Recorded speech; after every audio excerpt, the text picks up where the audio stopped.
¿Cuándo va a terminar la época de la iglesia? ¿Cuándo va a ser el final del sistema mundial?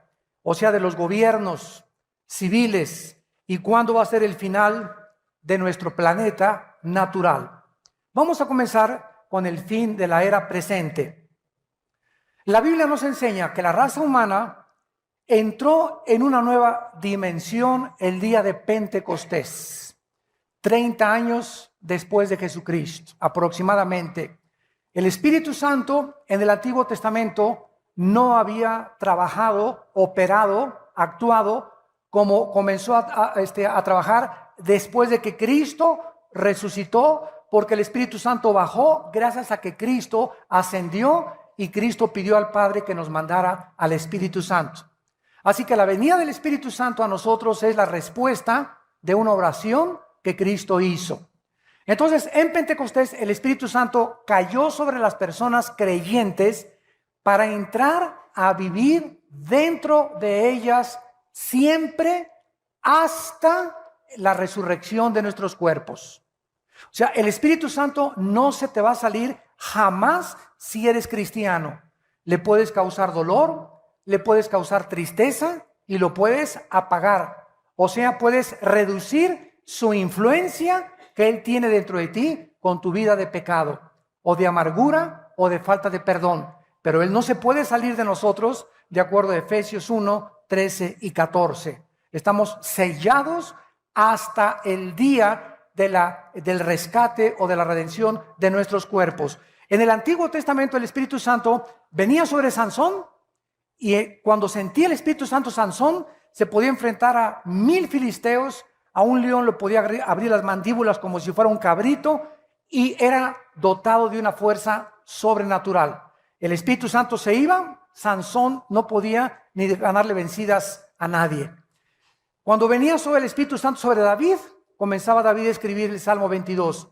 Dios mío, ¿por qué me han desamparado? Sobre mi ropa echaron suertes, mi corazón ha sido deshecho como la cera. David comienza a escribir los salmos proféticamente sin que él supiera que estaba escribiendo algo que vendría 1000 años después, siendo inspirado por el Espíritu Santo.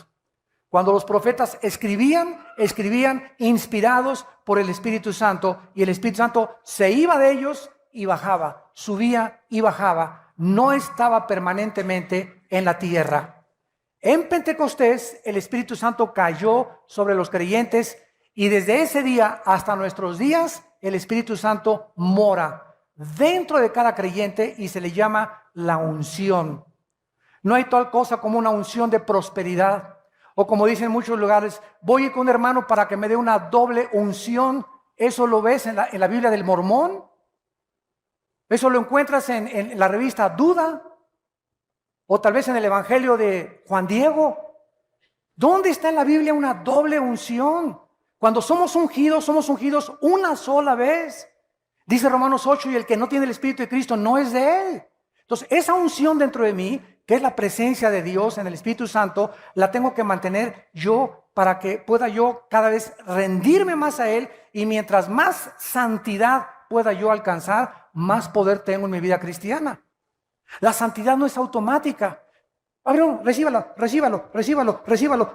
pum. Y todos pasan y otros comienzan a hacerse así y otros.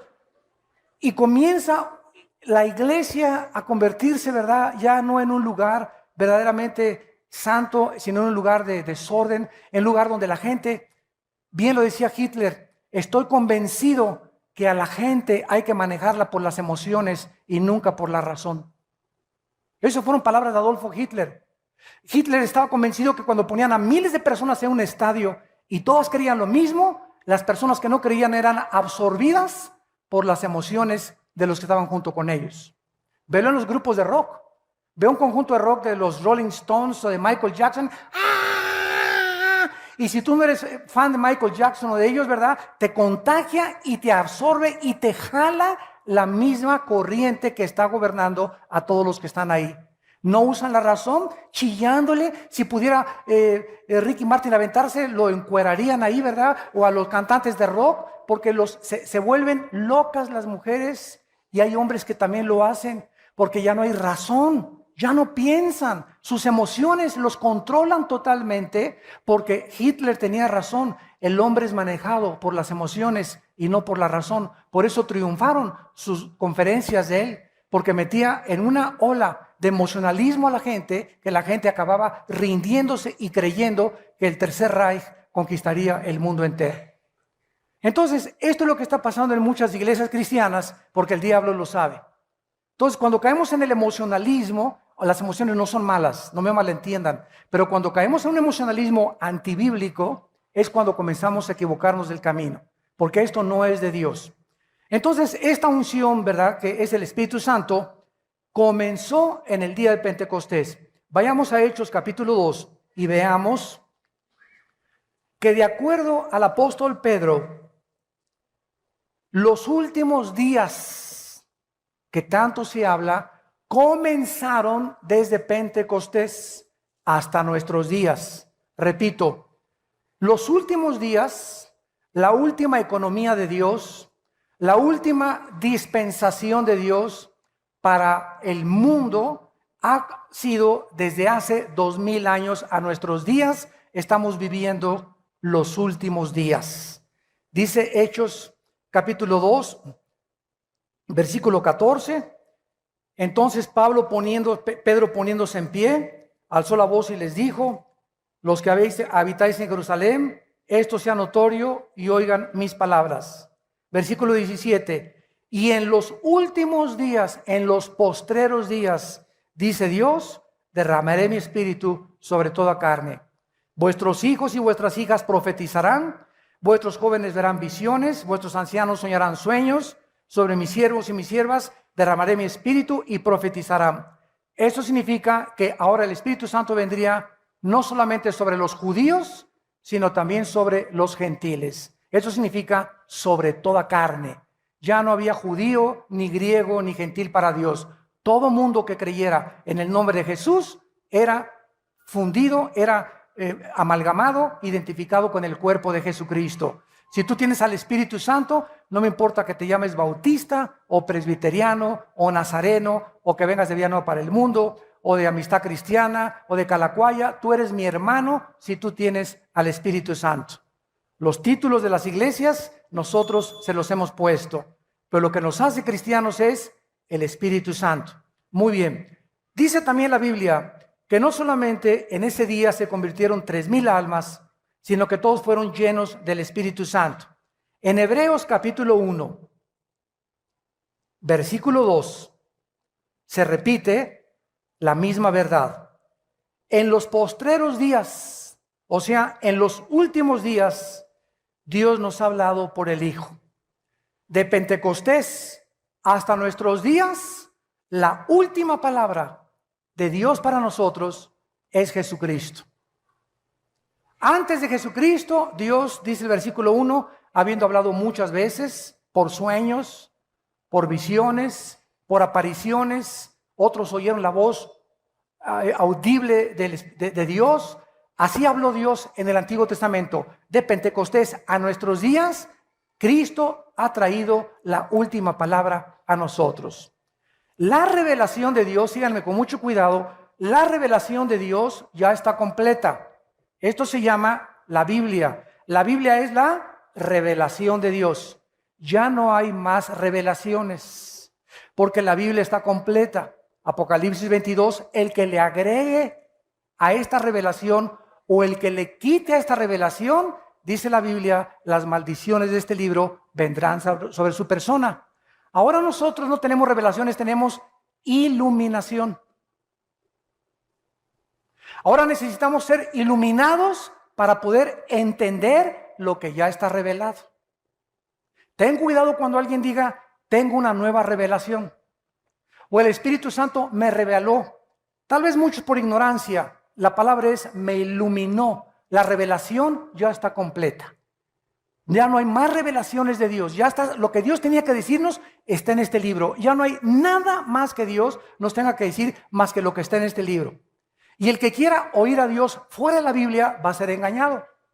Por eso oyen que profecías, que visiones, que sueños, etcétera, etcétera. Si algo tú oyes fuera de Dios, que no está de acuerdo con la palabra de Dios, no es de Dios. La Biblia es la balanza, la Biblia es el termómetro, la Biblia es el barómetro, la Biblia es todo lo que pesa y lo que puede decirnos qué es la verdad. A la ley y al testimonio. Si no está aquí, no les ha amanecido. Este Espíritu Santo entonces cae en los últimos días y dice en Hebreos, igual que en los postreros tiempos, Cristo habló a nosotros y nos ha hablado a través de su palabra. Y finalmente, en Primera de Pedro, capítulo 1, versículo 5, el apóstol Pedro nos dice la misma verdad. Primera de Pedro 1:5. Somos guardados por el poder de Dios para alcanzar la salvación que está preparada para ser manifestada en el tiempo postrero, en lo cual nos alegramos ahora con diversas pruebas, para que, probada nuestra fe, mucho más preciosa que el oro, sea hallada en alabanza, gloria y honra cuando sea manifestado Jesucristo. Versículo 20. Ya destinado desde antes de la fundación del mundo, pero manifestado en los últimos días. Concluimos pues que los últimos días son desde la venida del Espíritu Santo hasta que Cristo regrese. Estamos viviendo en los últimos días que han durado 2000 años. Antes de la muerte de Cristo, vivimos los tiempos de la ley. La ley fue dada por Moisés. Ahora es el tiempo de los gentiles o el tiempo de la gracia de Dios.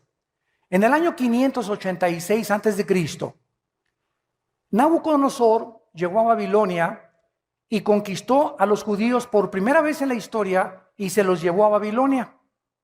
Y desde ese año hasta nuestros días se llama el tiempo de los gentiles, que está atravesando el tiempo de nosotros, los últimos tiempos, porque hasta que Cristo regrese, los judíos no van a tener gobierno, no van a tener adoración, no van a reconocer al Mesías. Cristo le llamó en Lucas 21:24 el tiempo de los gentiles. Y nuestra época va a terminar ¿cuándo? ¿Cuándo se acaba la iglesia? Cuando seamos arrebatados.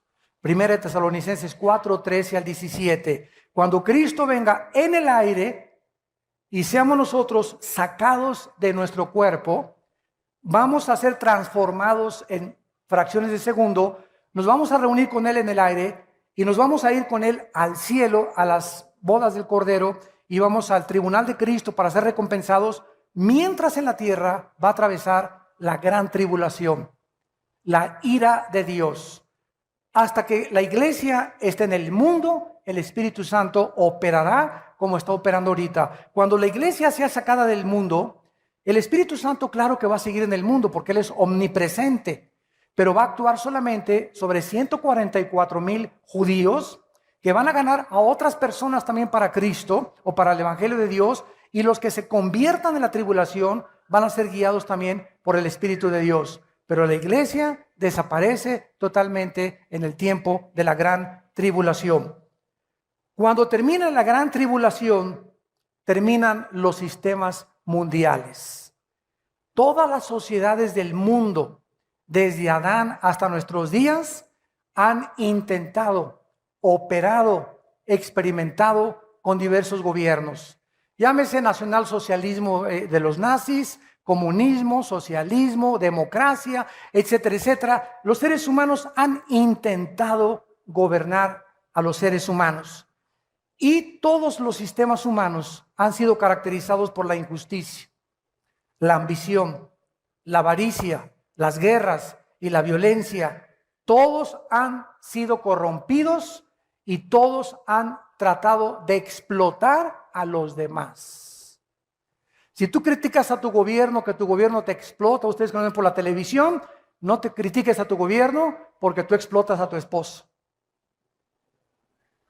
Si tú a tu esposa no le das un día de descanso y no la tratas como una reina, la estás explotando.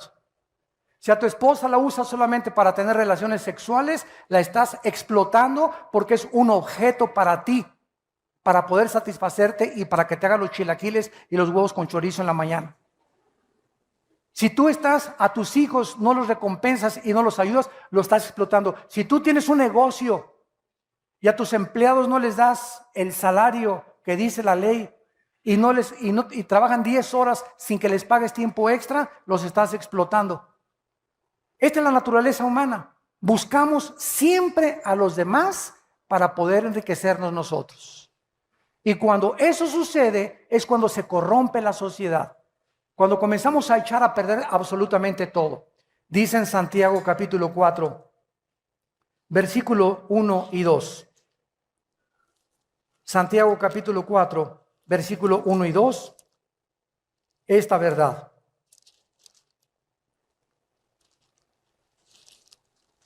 ¿De dónde vienen las guerras y los pleitos entre ustedes? Bueno, unos le echan la culpa a la economía, otros le echan la culpa a la mala educación, otros le echan la culpa al gobierno, etcétera, etcétera, pero el problema somos nosotros. ¿De dónde vienen las guerras y los pleitos en los matrimonios? Padres contra hijos, hijos contra padres, protestantes contra católicos, católicos contra protestantes, árabes contra judíos, judíos contra árabes, negros contra blancos, blancos contra negros, etcétera, etcétera. ¿De dónde viene siempre el mundo? Los conflictos, que dice la Biblia, de nuestras pasiones. Dentro de nosotros hay una fuerza de maldad que trata de poder buscar mi bien, mi felicidad, mis intereses, mis propiedades, y no me importa si piso a Jorge, si piso a Carlos, si piso a mi esposa, si piso al que sea, no me importa si piso a 40 millones de personas, como lo hizo Hitler y José Stalin y Mao Zedong y los grandes dictadores. No me importa cuántas personas me llevo de por medio, si al final yo me corono. Y si llego a la cima y si alcanzo lo que mi alma desea. Pero a la gente la voy a usar. ¿Por qué? Porque dentro de nosotros existe esa tendencia de poder vivir para nosotros mismos. Viene Cristo al mundo y nos revela y nos dice: el problema está dentro de ustedes, seres humanos, y se llama ego. Y si no haces morir dentro de ti el ego y no cargas tu cruz y me sigues, no puedes decirte cristiano. Y cuando viene Cristo a nuestra vida, comenzamos a sufrir los cristianos, porque nos damos cuenta que es lo más difícil que hay en la vida: morir a nuestro ego, sufrir injusticias y amar a los que nos persiguen, bendecir a nuestros enemigos y poder ser misericordiosos y compasivos con la gente y no vengarnos por nosotros mismos, porque va en contra de nuestra naturaleza natural, va en contra de todo lo que ya traemos por dentro. Entonces esto es imposible humanamente. El Espíritu Santo entra en nuestra vida para capacitarnos y poder dotarnos de un poder sobrenatural, porque no nos ha dado Dios un espíritu de cobardía, sino de poder, amor y dominio propio. Por eso, ¿quiénes son los más cobardes? Los borrachos, parranderos y jugadores. Un hombre que no le es fiel a su esposa es el hombre más cobarde que existe, porque para hacerle fiel a tu esposa necesitas pantalones para poder aguantarte con la que tienes junto. Se necesitan pantalones y bien expuestos. ¿Por qué? Porque cuesta trabajo comenzar a dominar las pasiones, y eso solamente los valientes arrebatan las cosas para el reino de Dios. Qué fácil es inmediatamente, pues ya me voy con otra y con otra, como hace poco confesó el gran golfista internacional Tiger Woods. Lo agarró su esposa como con 15 al angelito. Lo ventanean por todos los periódicos, pero él habló a los medios de comunicación hace como una semana o 2 semanas, y me gustó mucho lo que él dijo porque fue muy sincero. Él no era cristiano, pero él dijo lo siguiente: quiero decirle al mundo que yo me creí, por el poder que tenía y el dinero que tenía y la fama que tenía, que yo podía tener lo que yo quisiera y que no tenía por qué conformarme con una. Entonces eso me hizo a mí querer agarrar a otras mujeres, y ahora me he dado cuenta que esas pasiones que me llevaron por mi fama y mi dinero y mi poder destruyeron mi familia y mi matrimonio, que es lo más precioso que Dios me ha dado. El muchacho este se metió no sé con quién, ¿verdad? Dicen unos que ya se hizo cristiano, otros que no, yo no sé, ¿verdad? La verdad, pues la cuestión es que regresó con su esposa, está volviendo otra vez a los campos de golf y está volviendo otra vez quebrantado y entristecido por haber ofendido a Dios. Miren la diferencia entre otra artista de cine que acaba de ganar un Oscar, Sandra Bullock, con la película del negrito que adopta ahí en su casa, que se las recomiendo, la vimos allá en una iglesia cristiana, nos la recomendaron. Es una gran película que acaba con el racismo. Esta muchacha, Sandra Bullock, le dan el Oscar y saliendo del Oscar de Hollywood le dicen que su esposo se han dado como con 15. Se casó con un fabricante de motocicletas que se llama, bueno, me recibo el nombre. Entrevistan a este hombre y le preguntan que por qué adulteró con Sandra Bullock. ¿Saben lo que contestó? Porque pues yo soy adicto al sexo. Y ella estaba muy ocupada en los estudios y no tenía tiempo para mí. O sea que el angelito cree que el matrimonio es, aquí la tengo que tener noche y día. Se me antoja a las 3 de la tarde, a las 5 y a las 8 me echo el clavado. O sea, se casó con un objeto verdaderamente. Él no sabe, ¿verdad?, que muchas veces vamos a estar separados y qué voy a hacer cuando me separo de mi esposo 1 semana, 2 semanas, 3 semanas, porque soy adicto al sexo, voy a cometer adulterio. Qué cobardía de persona, ¿verdad? La pobre muchacha, esta artista de cine, la tuvieron que internar a un hospital psiquiátrico casi 1 semana, que le dio el patatús de saber nada más que ganó el Oscar y perdió su familia. Pero así es el mundo que estamos nosotros viviendo todos los días. Y otros artistas ya se han descarado completamente, están diciendo, ¿verdad? Yo soy homosexual, ¿y quién? ¿Y qué? ¿Verdad?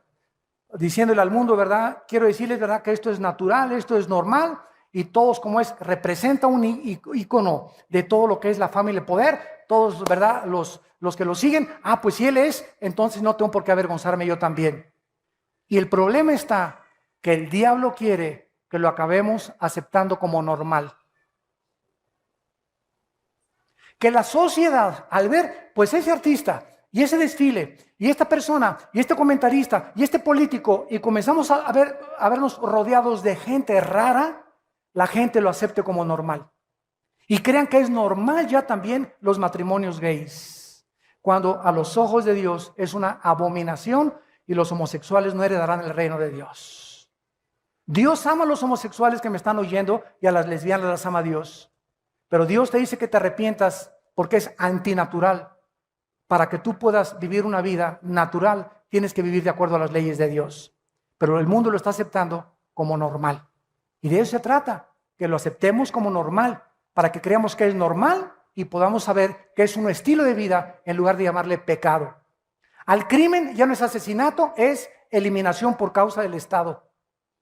El robo ya no es robo, es expropiación. Y comenzamos a cambiarle el nombre y barnizar el pecado con más bonito, con otro vestido, para que lo podamos aceptar. Es el engaño hacia donde el mundo se está dirigiendo. Dice aquí en Santiago 4 que las pasiones combaten dentro de nosotros, codician y no tienen, matan y arden de envidia, no pueden alcanzar, combaten y luchan, pero no tienen lo que desean porque no piden, y cuando piden no reciben porque piden mal para gastar en vuestros deleites.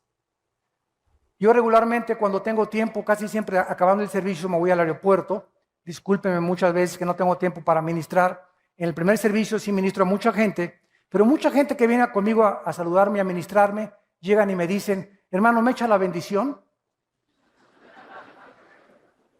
¿Cuántos años tienes, hermana, en Cristo? Pues ya tengo como 15 años. ¿Cómo que écheme la bendición?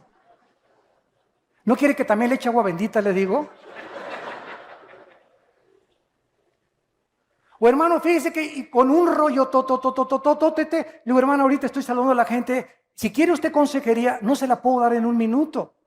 Aquí tenemos a los pastores entre semana, tenemos las oficinas aquí en el sur para dar consejería. Haga una cita con los pastores, con las edecanes, y aquí damos las pastoras y los pastores consejería entre semana. Usted necesita sentarse 40 minutos, 1 hora con un pastor o con una pastora para atenderla. En 30 segundos no le puedo resolver el problema.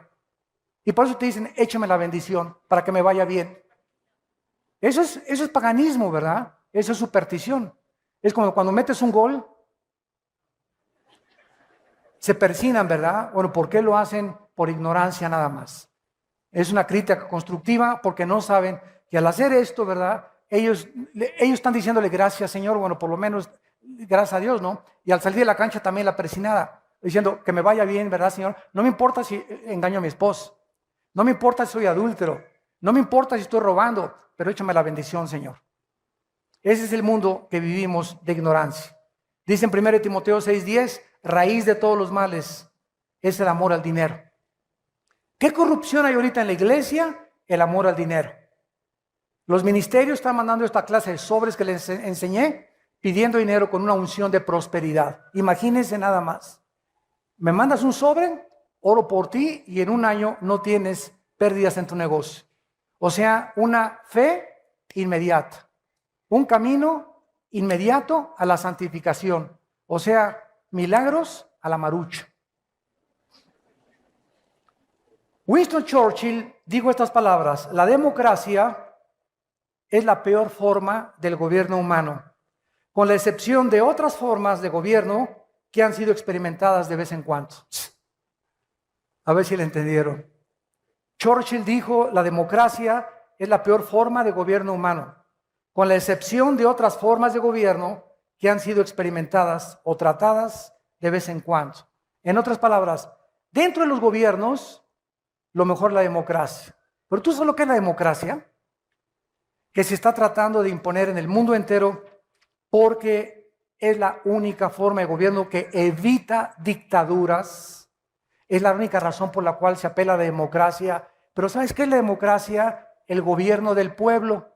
Demos, pueblo, kratos, poder o gobierno. Democracia significa que el pueblo gobierna, no yo el presidente. Ustedes gobiernan. Y si a ustedes les gusta la homosexualidad, nosotros la legislamos. Si ustedes van a favor de que se hace un censo, que se legalicen las drogas, los legisladores legislamos porque el pueblo, hay que darle lo que el pueblo quiere. ¿Ustedes creen que eso es gobierno? Imagínense las iglesias, que haya democracia en las iglesias. Pues votamos que ese pastor no nos gusta. Sáquenlo. O nos aburre. O que hay iglesias, yo conozco, que votan para ver qué pastor ponen. Se llaman nicolaitas. Iglesias gobernadas por el pueblo y no por un grupo de líderes. Y en la iglesia no hay democracia, hay teocracia. Es el gobierno de Dios. Las iglesias donde 2 o 3 familias, porque pusieron el techo y la familia Pérez puso la pintura y la familia Díaz le regaló al pastor el terreno, entonces ahí se sienta la familia Díaz y el pastor habla contra el adulterio. A ver, venga para acá, don Filemón. A mí no me gusta hoy que predicó, ¿verdad? Bájale 3 rayitas, Acuérdense que yo le di el terreno, ¿verdad? Créanmelo, que está pasando en muchas iglesias, donde familias gobiernan al pastor por los diezmos. Y cuando un pastor, por miedo a correr a don Pancho Pistolas, por adúltero y por todo lo que está haciendo, porque se van los diezmos, porque él es el que más dinero tiene, y el pastor comienza a dudar de sacarlo de la iglesia, hasta que no se arrepienta por medio de los diezmos, el pastor ha prostituido su ministerio. Inmediatamente el Espíritu Santo entre ese pastor se oprime, se comienza a apagar, porque ese pastor está considerando la opinión de los demás y los beneficios externos que lo que dice la palabra de Dios. Si nosotros fuéramos guiados por la opinión de la gente, seríamos entonces manipulados por la gente y no por el Espíritu Santo. Yo les digo a mis pastores, cuando tomemos una decisión, ustedes saben que aquí en esta iglesia corrimos a un pastor por adúltero. 1 año y medio con prostitutas. 1 año y medio con prostitutas. Y cuando lo supe, ¿verdad? Les digo a los pastores, las normas de los líderes son muy grandes. Y hay que sacarlo del medio hasta que se arrepienta. Y creo que hasta este momento no se ha arrepentido, porque después nos vino a demandar a nosotros. Para que ahora lo que él gastó con las prostitutas, nosotros lo paguemos. Sus tarjetas de crédito y todas las deudas que él tiene, y a la ruina donde llevó a su familia, quiere que nosotros lo paguemos ahora. Pero cuando nosotros no hacemos eso, a nosotros Dios nos juzga. Pero hay mucha gente, falta misericordia. No, hay misericordia. Nosotros le dijimos a este hombre, si tú en un año te rehabilitas, vamos a ayudar a tu esposa y a tus hijos, pero si tú te levantas, te reinstalamos del ministerio. Pero demuestra que estás arrepentido. A los 5 días que lo exhortamos, nos fue a demandar. A mí me demandó penalmente, como una venganza personal. O sea, lo creemos sinceramente que ni siquiera tenga a Cristo en su corazón. Miles de pastores que están infiltrados, no solamente con nosotros, en otras iglesias. Y tenemos que ser honestos con ustedes. No permitimos nosotros en nuestro liderazgo la falta de santidad. Un pastor que cae en adulterio, hay que sacarlo y hay que rehabilitarlo, que se arrepienta, pero no puede seguir en el ministerio por lo menos 1 o 2 años. Es lo que tarda en sanar el corazón. Son muy elevadas las normas del ministerio y la santidad que Dios nos pone. Y hay otros que apapachan el pecado y lo consienten y por eso no pueden prosperar. Pero que tenemos que tener una conciencia delante de Dios para que Dios pueda bendecirnos y podamos darles cuentas a ustedes de las cosas que hacemos en las decisiones que tenemos que tomar. Cuando tomamos decisiones que son por Dios, no nos importa lo que diga la gente. Mientras sepamos que es Dios y la Biblia la que nos apoyan, no tengamos los líderes temor de las opiniones de la gente, porque siempre habrá gente que hable mal de nosotros, que nos juzgue, que nos malinterprete, que nos critique, pero nosotros sabemos que este libro es nuestra guía y tenemos la conciencia limpia delante de Dios. Y si las normas de la santidad no se elevan en la iglesia, el pueblo se comienza a pervertir. Josué, dile a Acán que con toda su familia fuera de la iglesia. Muchos me decían, oye hermano, pues la familia del pastor sufre cuando lo sacan. Es que díganle a ese pastor que cayó en adulterio que esas son las consecuencias del pecado. Cuando pecamos arrastramos a nuestra familia y nadie es responsable más que él. Hundimos nuestro matrimonio, hundimos a nuestros hijos, damos mal testimonio y lastimamos a las ovejas. Es muy alto el dolor y el daño que hacemos los líderes cuando un líder cae. Muy grande el dolor. Cuando hay un padre de familia, lastima a su familia. Cuando cae un pastor, lastima a 500 familias. Por eso Dios nos pide a nosotros 100 veces más que a cualquiera de ustedes. Santiago capítulo 3, versículo 1. No os hagáis muchos de ustedes líderes para que no sufran mayor condenación. ¿Ahora quiere seguir siendo pastor? Y finalmente, el final del mundo actual natural. Muchos cristianos creen que al fin del reino milenial, el cosmos será consumido por el fuego y dejará de existir. Quiero decirles algo. La Biblia enseña que cuando venga Cristo, nos va a sacar, va a venir la tribulación y Cristo va a regresar al final de la tribulación a inaugurar 1000 años. La ecología de la tierra va a ser cambiada, las flores ya no van a tener espinas, va a haber partos. Isaías 65 dice que va a haber reproducción sexual en el milenio. Así que si no te has casado, espérate. Todavía hay tiempo. En el milenio vamos a cosechar, vamos a regresar a la agricultura. Ya no va a haber cemento en las calles, no va a haber edificios, todo va a ser cabañas, todo va a florecer. Vamos a comer uvas, plantas como Adán y Eva en el huerto del Edén. Va a ser un Edén en la tierra. Pero al mismo tiempo va a seguir habitando la muerte en medio de nosotros, porque el pecador de 100 años será maldito. Cuando acabe el milenio, entonces el diablo es soltado, Apocalipsis 20, y viene a engañar al mundo entero otra vez para la última guerra mundial, para levantar a todos y asaltar Jerusalén, donde está Jesucristo gobernando con el rey David. Cuando Satanás sea derrotado al final del milenio, entonces Dios va a hacer cielos y tierra nueva. Y entonces dice Apocalipsis 22, y ya no habrá maldición, porque el último enemigo que será vencido será la muerte. Pero todavía en el milenio va a haber rebeldes, por eso dice la Biblia que va a regir con vara de hierro Cristo. ¿Por qué? Porque necesita tener la vara de hierro, porque todavía va a haber rebelión dentro de muchas personas que pasaron al milenio sin cuerpos glorificados. Nosotros cuando regresemos al milenio a vivir con cuerpos glorificados que ya habíamos sido sacados antes de la tierra, vamos a vivir con Cristo, pero vamos a ir a las naciones a traerlas a Jerusalén a que conozcan al Hijo de Dios. Y finalmente, en 2 de Pedro capítulo 3, que fue nuestro texto original, terminamos con esta observación importante y profunda de la palabra de Dios. Dice el versículo 9 que el Señor no retarda su promesa, o sea, señores ateos, como siempre que me enfrento con ateos me preguntan lo mismo: ¿Dios es todopoderoso? Sí. Entonces, ¿por qué no acaba con el diablo? ¿Y no puede hacerle así, acabar con el diablo y con la maldad? Claro que sí. ¿Y entonces por qué no ha acabado? Y les contesto: porque comenzaría con usted.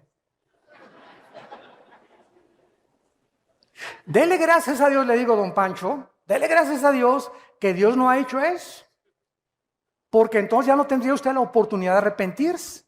Y es lo que Pedro quiere decir: el Señor no retarda su promesa, según algunos la tienen por tardanza. El hecho que Dios no haya terminado con la maldad no significa que no va a terminar con ella algún día.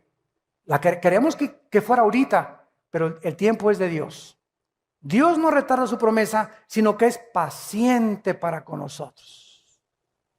Porque no ha acabado Dios con el desbarajuste que hay en el mundo. No quiere que ninguno perezca, sino que procedan al arrepentimiento. En esta tarde, ¿cuántos de ustedes que nos ven por la televisión también están escuchando esta conferencia por la paciencia de Dios con tu vida? A lo mejor tu abuelita ya te había hablado de Cristo. A lo mejor eres una persona que vienes 10 años a la iglesia y eres de las que sigues diciendo: écheme la bendición, pastor. Han estado 20 años en la iglesia y todo les ha entrado por acá y les ha salido por allá. No han aprendido nada. Siguen igual, no han cambiado sus vidas. No hay amor, paz, felicidad, benignidad, paciencia en sus vidas. Sus caracteres no son los de Cristo. No son mansos ni humildes de corazón. Siguen de rebeldes y siguen criticando y siguen hablando y ya tienen 10, 15 años en las iglesias. ¿Por qué? Porque la paciencia de Dios se va a acabar. Y es importante que cuando oigas su voz no te endurezcas. Y dice así: pero el día del Señor vendrá, eso no tengamos duda, como ladrón en la noche. Cuando menos lo esperes, viene el Señor, y si no, la muerte. ¿Se acuerdan lo que les conté de las Torres Gemelas?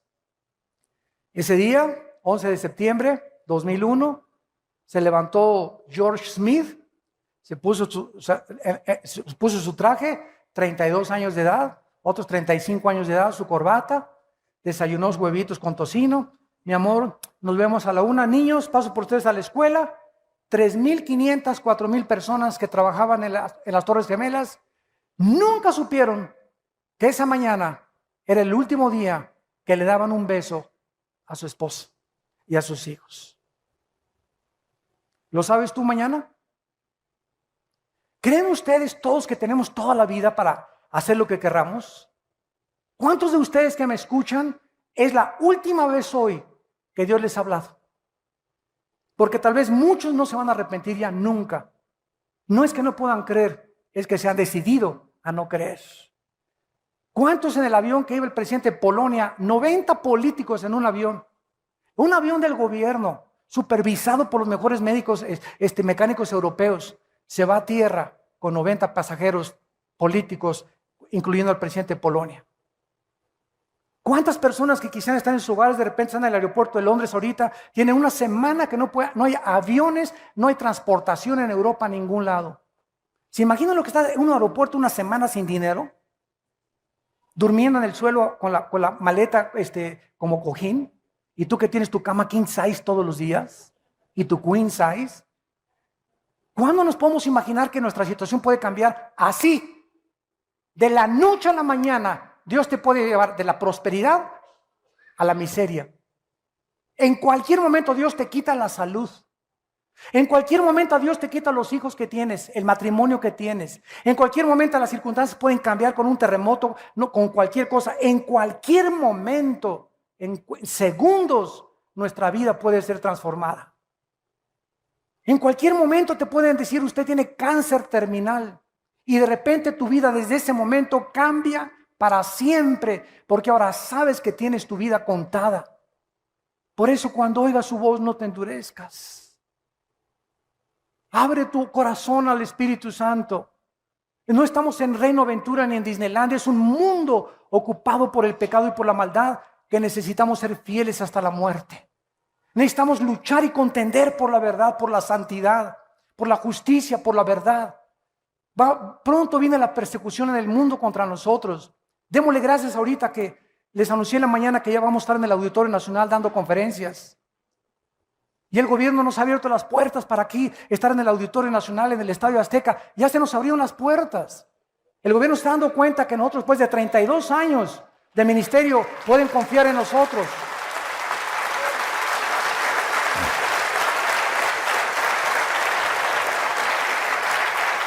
En este México que tenemos ahorita tan violento, donde abunda el pecado, sobreabunda la gracia. Mientras más maldad vemos alrededor, Dios nos da más gracia para poder resistir. Por eso es tiempo de vivir pegados a este santo libro, ¿verdad? Día y noche, guardarlo, memorizarlo, meditarlo, reflexionarlo, leerlo, estudiarlo, investigarlo. Este libro de verdad que contiene la fuerza necesaria para sostenernos y llegar al final sin tener en qué avergonzarnos. Dice 2 de Pedro, el Señor no retarda su promesa, ha sido paciente contigo, conmigo y con todos los seres humanos, pero ya viene el día como ladrón. Cuando menos lo pensemos, el Señor viene y el mundo será hundido. Si ahorita crees que está sufriendo el mundo, no te imaginas en la gran tribulación. Puesto que todas estas cosas han de ser deshechas, considerando que si no viene Cristo mañana, tú puedes morir mañana, o yo puedo morir mañana, o tú la semana que entra, considerando que tenemos todos que morir, ¿cómo no debemos andar en santa y piadosa manera de vivir? Que te levantes cada mañana y digas, Señor, yo no sé si este es el último día, pero te alabo y te adoro. Dame oportunidad de hablar de ti. Señor, límpiame. Padre Santo, se me está acabando el amor por mi esposa. Dame amor por mi esposa, Padre, porque yo tengo que, es una responsabilidad. Mis emociones las voy a crucificar. Yo voy a amarla y voy a hacer lo posible por que tú me des ese amor sobrenatural, o por mi esposo, o por mis hijos, etcétera, etcétera. Aléjame de la pornografía, Señor. Quítame esas amistades. Si no nos sinceramos delante de Dios y no le contamos a Dios lo que somos porque Él lo sabe, de todas maneras, Dios no te puede ayudar. No vengas con el pastor, pastor, écheme la bendición. Yo no soy Dios. Yo te puedo decir, hermana, mire, lea esto es lo que dice, pero el que te cambia es Dios. Los pastores no somos dioses. Yo no cambio, ningún pastor puede cambiar tu vida. Ni el papa, ni el arzobispo, ni el monseñor, ni el pastor, ni pare de sufrir, ni nadie. Nosotros podemos decirte solamente cuál es el camino. El que te cambia es Dios. Tu problema en tu matrimonio es Dios el que lo va a arreglar. Tu vida la va a cambiar Dios. Tus hijos los va a cambiar Dios, no nosotros. Maldito el que confía en el hombre, dice Jeremías 17. No confíes en que yo voy a cambiar tu vida y tu matrimonio porque échame la bendición, ore por mí, hermano. Lo voy a hacer, pero el que va a encargarse de tu vida es Dios. Levanta antes los ojos al cielo de venir conmigo con un pastor y pídeselo a Dios antes. Y llórale a Dios, no le llores al pastor, llórale a Dios. Derrama tu alma delante de Dios, no dice delante de los pastores. Para que tú puedas entender que tu relación es con Dios. No solamente les decimos, esta es la Biblia, esto dice Dios, este es el camino. Pero ¿quién va a cambiar tu vida? Dios.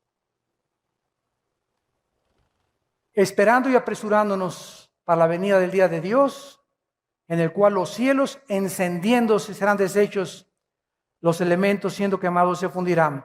¿Cómo terminará? La tierra, la creación original, terminó con un diluvio.